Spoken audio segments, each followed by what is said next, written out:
Hello friends, welcome back to my channel once again. Radhe Radhe आप सभी को। जैसा कि आपको पता है कि हमारे इंस्टेंट वृंदावन के ब्लॉग आते रहते हैं और लगातार हम वृंदावन के ब्लॉग डालते हैं। जैसे आपकी रिक्वायरमेंट होती है, जैसे जो जो आपको चाहिए होता है, वो सारे ब्लॉग हम आपको लिए लेके आते हैं। और अभी आपके हाल ही में बहुत ज़्यादा कमेंट आ रहे थे कि धर्मशाला के लिए और रेंट हाउस के लिए, जिसका ब्लॉग मैंने ऑलरेडी बना के अपने चैनल पे अपलोड किया हुआ है। और धर्मशाला के अगर आप देखेंगे कि धर्मशाला होटल्स के ब्लॉग ऑलरेडी मैंने अपने चैनल पे अपलोड कर रखे हैं, जिसके रिगार्डिंग अभी भी मेरे पास कमेंट आ रहे हैं। और जैसे मैंने रेंट के लिए बात की थी, तो रेंट के लिए कमेंट आए थे कि हमें सस्ते सस्ते में रेंट चाहिए, क्योंकि जो मैंने बात की, कहते हैं आप जो बात कर रहे हो हाई राइजिंग बिल्डिंग की कर रहे हो। हाई राइज बिल्डिंग की बात मैंने की थी, साथ में मैंने ये भी आपको बताया था कि अगर कोई ओनर का, जैसे किसी ने बना जमीन सहित प्लॉट बना रखा हो, तो वहाँ आपको सस्ता मिल जाएगा। तो अभी कुछ लोग मुझे कमेंट भी कर रहे थे कि आपने जो बताई है हाई राइजिंग सोसाइटी है, बहुत ही महंगी, जो आपने जो बताया बहुत ही महंगा रेंट है। तो मैं आपको बता दूं, और लोग कह रहे हैं कि रुक्मणी विहार में बहुत सस्ता भी मिल जाता है। मैं आपको बता दूं कि जैसे मेरे पास कमेंट आए, तो उन्होंने कहा था हमें चाहिए ऐसी जगह जहाँ पूरी सिक्योरिटी हो, हर चीज की फैसिलिटी हो। जहाँ आप बात कर रहे हो शायद आपको सस्ता मिल जाए, लेकिन आपको किसी भी चीज की वहाँ सिक्योरिटी नहीं मिलेगी। पानी कब आ रहा है, नहीं आ रहा है, हर कोई भी गारंटी नहीं, नीचे कोई सिक्योरिटी गार्ड नहीं है, बस नॉर्मल बना हुआ है। वो भी ऐसे एकदम आउटर एरिया में कि आसपास आपको किलो 2 किलोमीटर में आपको कुछ भी नहीं मिलेगा।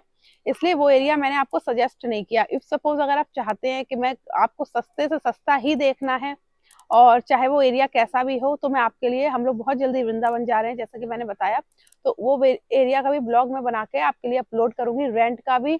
और अगर आप होटल्स वगैरह आपको चाहिए थोड़ा दूर पे लेकिन सस्ता हो, तो वो सारे ब्लॉग भी मैं बना के अपलोड करूंगी वृंदावन के। तो ये तो बात हो गई वृंदावन की। जो आपके कमेंट आ रहे थे, किसी दिन मैं एक एक लोगों के कमेंट उठाऊंगी, सबके कमेंट का आंसर भी करूंगी। कोई अच्छा भी लगता है, कोई बुरा भी लगता है, किसी को लगता है कि ये जो हमें धर्मशाला दिखाई इतना इसका प्राइस था, वो नहीं है, वो सारी चीज, सारे जो कंफ्यूजन है क्लियर करूंगी। क्योंकि शायद आप ब्लॉग देखते हैं, पूरा नहीं देखते, काट काट के देखते हैं, स्किप करके देखते हैं, तो आप समझने में गलती कर देते हैं।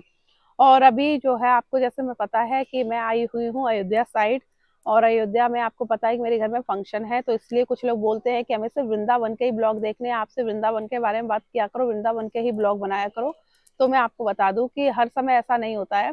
थोड़े टाइम हम बिजी भी रहते हैं, हमारी पर्सनल लाइफ भी है, कुछ होता है कि फैमिली फंक्शन होते हैं, तो जाना अटेंड करना बहुत जरूरी होता है। तो इसलिए मैं यहाँ पे आई। तो हो सकता है एक दो दिन आपको ब्लॉग ऐसे देखने को मिले, और लोग इतने ज्यादा कमेंट कर रहे थे, तो इसलिए मैंने बीच में ये स्पेशली आपके लिए ब्लॉग बना रही हूँ कि आपको पता रहे कि बहुत जल्दी आपके लिए वृंदावन के ब्लॉग आएंगे। उससे पहले हम लोग जाएंगे अयोध्या, और अयोध्या में मेरे रामलला की प्राण प्रतिष्ठा हुई थी, आप सबको पता है। उनके दर्शन करेंगे, आपको अयोध्या में दर्शन कराएंगे। और अयोध्या में मैं आपको बता दूं, आजकल अयोध्या में भी बहुत ज्यादा भीड़ बढ़ रही है, और बहुत ज्यादा लोग अयोध्या में आ रहे हैं। और हमारे मेरे पास कमेंट भी आए कि आप वृंदावन तो दिखाते ही हो, अयोध्या में भी दिखाओ जहाँ सस्ते सस्ते होटल है, धर्मशाला हो। तो मैं पूरी कोशिश करूंगी, ज्यादा समय के लिए तो हम नहीं हैं, शायद एक दिन के लिए जाएं, कि एक दो धर्मशाला कवर करूं, सस्ती सस्ती, जहाँ आप जाके रुक सकें। क्योंकि इस टाइम अयोध्या में भी बहुत भीड़ है वृंदावन की तरह, और मुश्किल से लोगों को होटल और धर्मशाला मिलती है। और जब पहले रश नहीं था, तो आपको वही चीज कम प्राइस में मिल जाती थी। अब इतना ज्यादा रश हो गया है कि आपको 1,000 की चीज 2,000 या 2,500 में मिलेगी। और वही वीकेंड पे हर चीज आपको पता है कि होटल या धर्मशाला का प्राइस वो लोग बढ़ा देते हैं। तो ये सारी चीज थी, मैं आपको क्लियर कर रही थी। अभी आपको एक दो दिन ब्लॉग देखने को मिलेंगे, फंक्शन के इंगेजमेंट थी, आपको पता है, उसका आपको ब्लॉग देखने को बहुत जल्दी मिलेगा। वो भी ब्लॉग आप एंजॉय करिए। कभी कभी मेरे डेली ब्लॉग भी आते हैं, वो भी ब्लॉग आप एंजॉय करिए। और अभी अयोध्या के ब्लॉग देखेंगे। और आप, मेरा ब्लॉग बनाने का आज का पर्पस मेन ये था कि अयोध्या हम जा रहे हैं, जाने से पहले ये ब्लॉग आपके सामने आ जाएगा, तो आप मुझे कमेंट बॉक्स में जरूर बताइए कि अयोध्या में आप क्या क्या देखना चाहते हैं, और आप में से कौन कौन अयोध्या गया है और कौन कौन नहीं गया है। और जो नहीं गया है, क्या वो अयोध्या जाना चाहता है। जैसे बहुत से लोग होते हैं जाना चाहते हैं, लेकिन वहां के बारे में उन्हें जानकारी नहीं होती, क्योंकि कोई दूर से होता है, कोई आसपास के एरिया से नहीं होता, कुछ एरिया की उन्हें जानकारी नहीं होती, तो बहुत से लोग आने से डरते हैं, क्योंकि कोई बहुत दूर रहता है। तो मैं, अगर आप कहेंगे तो मैं पूरा बता दूंगी, आप राम मंदिर कैसे पहुंच सकते हैं, कैसे दर्शन कर सकते हैं, क्या क्या उनका जो भी जो होती है उनकी फॉर्मेलिटी है, क्या फॉर्मेलिटी है, वो सारी चीज आपको दिखाऊंगी। अगर आप आते हैं तो पास आपको होटल कौन सा मिलता है, हो सकता है सारे होटल में कवर ना कर पाऊँ, क्योंकि इतना समय मेरे पास होगा नहीं, हमें वापस भी जाना है जैसा कि आपको पता है। तो जितना समय मेरे पास होगा, कोशिश करूंगी पास के पास का होटल देखूं, और ऐसा होटल देखूं जो कम प्राइस में हो सके तो आपको ये भी दिखाऊं कि अगर आप अयोध्या आते हैं, वृंदावन में आप जाते हैं, तो फ्री खाना आपको बहुत जगह मिल जाता है, सस्ते सस्ते मिल जाता है। लेकिन हो सकता है अयोध्या में फैसिलिटीज है या नहीं है, ये मुझे नहीं पता, लेकिन वहाँ जाके मैं ऐसी जगह दिखाऊंगी आपको, पता करूंगी अगर ऐसी कोई जगह है तो वो भी आपको दिखाऊंगी। तो ये सारी चीजें हैं जो मैं आपके लिए आने वाले ब्लॉग में लेके आऊंगी। तो आज जो ब्लॉग मैं बना रही हूँ, तो आप समझ लीजिए आज मैं ब्लॉग में कुछ जानकारी नहीं दे रही हूँ, मेन पर्पज था आपसे बात करने का कि आने वाले टाइम में आप कौन कौन से ब्लॉग देख लेंगे और कौन कौन से मैं ब्लॉग आपके लिए लेके आने वाली हूँ, ये सारी चीजें हैं। बाकी कुछ दिन आप अयोध्या के ब्लॉग एंजॉय करिए। तो ये बात तो हो गई अयोध्या की, जो मैंने बताया कि अयोध्या के ब्लॉग आने वाले हैं।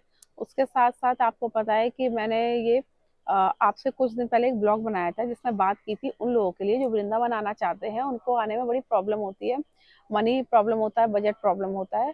तो उस ब्लॉग पर जैसे मैंने बताया था, हम उन लोगों की हेल्प करना चाहते हैं और बहुत जल्दी हम लोग अपनी ट्रस्ट में रजिस्टर कराने वाले हैं, उसके अंडर भी आपकी हेल्प करेंगे। तो हमने कहा था कि आप लोग भी अगर चाहें तो सहयोग दे सकते हैं, हो सकता है हम अपने सहयोग से 2 लोगों को वृंदावन दर्शन करा पाए।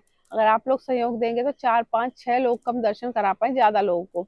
तो ये सारी चीज मैंने उस ब्लॉग में डिटेल में बात की थी। अभी मैं इतना डिटेल में नहीं जाऊंगी क्योंकि ऑलरेडी आप लोगों ने वो वाला ब्लॉग देख लिया होगा, जिन्होंने नहीं देखा है वो अभी मैंने 1 2 दिन पहले अपलोड किया था, आप जाके देख सकते हैं। तो ये सारी चीजें हैं। तो मेन मैं आपको ये बताना चाहती हूँ कि उस ब्लॉग पे बहुत ही अच्छा रिस्पॉन्स आया था, बहुत से लोग सहयोग देना भी चाहते थे। और मैंने आपसे कहा था कि आने वाले टाइम पे मैं आपको नंबर भी दूंगी, अगर आप वृंदावन जाते फंस जाते हैं, रात में आपको होटल नहीं मिल रहा है, खाने के लिए नहीं मिल रहा है, दवाई की फैसिलिटीज नहीं मिल रही, तो आप मुझे कॉल कर सकते हैं, तो मैं आपकी हेल्प कर सकती हूँ।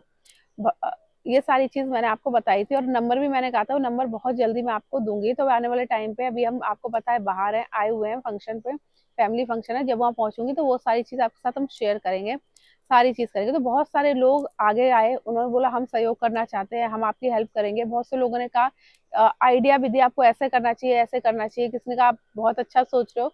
तो जो आप लोगों का जो रिस्पॉन्स आया, वो रिस्पॉन्स देख सच में बहुत अच्छा लगा कि हमारी तरह और भी बहुत सारे लोग हैं जो लोगों की हेल्प करना चाहते हैं, ये चीज समझते हैं। और मैं आपको बता दूं, जो वृंदावन आना चाहता है और बहुत टाइम से आने के लिए तड़प रहा हो, अचानक वो वृंदावन आ जाए और जो उसको फीलिंग होती है, तो ये बात वो लोग समझ सकते हैं कि जब दूसरा लोग कोई आना चाहता है और नहीं आ पाता, क्योंकि मनी प्रॉब्लम, बजट प्रॉब्लम होती है, और अगर आप ऐसे लोगों की हेल्प करते हो और जब वो वृंदावन आके दर्शन करते हैं तो हमें भी अच्छा लगता है, और जो वो दर्शन करके उनकी जो खुशी होती है वो तो हम बयां भी नहीं कर सकते। आपका जो रिस्पॉन्स आया है, तो मैं सोच रही हूँ बहुत ही जल्दी इस पर काम किया जाए और बहुत जल्दी मैं आपको नंबर वगैरह सारी चीजें प्रोवाइड करा दूंगी। साथ में मिलके हम लोग तो करते ही थे, जो कभी मैंने ब्लॉग नहीं बनाया जैसे कि आपको बताया था, लेकिन आने वाले टाइम पे जो भी आपका सहयोग होगा वो मैं प्रॉपर ब्लॉग बनाऊंगी और आप लोग देखेंगे। और देख के जैसे मैंने बताया था, जब देखते हैं, जब जितने लोग देखते हैं उतने लोग जुड़ते हैं, क्योंकि जब वो देखते हैं उन्हें पता लगता है कि हाँ सच में जब आप किसी की हेल्प करोगे, कोई वृंदावन आ रहा है, जब आप उसका भाव देखोगे ना, उसकी खुशी देखोगे, तो 10 लोग और जुड़ते हैं और एक दूसरे की हेल्प करते हैं। और आप लोग ये सोच रहे होगे आज मैं कहाँ हूँ। तो इतनी लंबी बात के बाद मैं आपको बता दूं, जैसे आपको पता था फंक्शन के लिए आए हैं, तो रोज मैं अपने घर में बैठ के पूरा सेटअप बना हुआ है, पूरा हर चीज बनी हुई है, वहां बैठ के आपसे बात करती हूँ। आज हम लोग गाँव में हैं, गाँव में खुले आसमान के नीचे बैठ के आपसे बात कर रही हूँ, बहुत ही अच्छा लग रहा है। और अभी 1 2 दिन में मैं आपको बता दूं कि हम लोग आपको गाँव की लाइफ भी दिखाएंगे, बहुत सारी चीजें दिखाएंगे। जिनके गाँव है, जो जाते हैं उन्हें तो पता होगा, लेकिन कुछ लोग हैं आजकल शहर में रहते हैं, उनको गाँव की लाइफ एज अ वीडियो में देखते हैं, उन्हें अच्छा लगता है, लेकिन कभी जाने का मौका नहीं मिलता। तो मैं पूरी कोशिश करूंगी कि अपने वीडियो के थ्रू आपको कुछ थोड़ी सी गांव की लाइफ दिखा पाऊँ।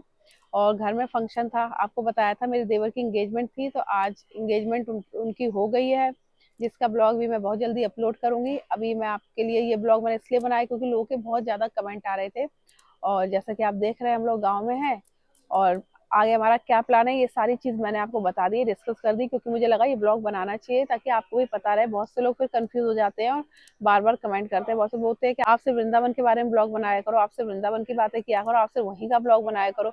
लेकिन ऐसा पॉसिबल नहीं है, क्योंकि जब आप होते हो फैमिली के साथ, तो फैमिली के साथ आपको चलना होता है। घर में फंक्शन भी होते हैं, बहुत सारी मिस हैपनिंग भी होती है, जैसे मैंने बताया था मेरी मदर के साथ, तो वहाँ पे भी मुझे कुछ टाइम रहना पड़ेगा। पहले प्लान था कि हम लोग साथ में जाएंगे, हो सकता है मैं ना जाऊं, लेकिन मेरे हस्बैंड जाएंगे, तो वृंदावन के आपको ब्लॉग तो देखने को मिलते रहेंगे। तो जैसे कि मैंने बताया, अभी हम गांव में हैं, ये सारी चीजें हैं, और इस ब्लॉग में ज्यादा कुछ है नहीं बोलने के लिए, जो आपको बताना था मैंने बता दिया। तो इस ब्लॉग को मैं करती हूँ यही खत्म, आपसे मिलेंगे नेक्स्ट ब्लॉग में। अभी के लिए राधे राधे।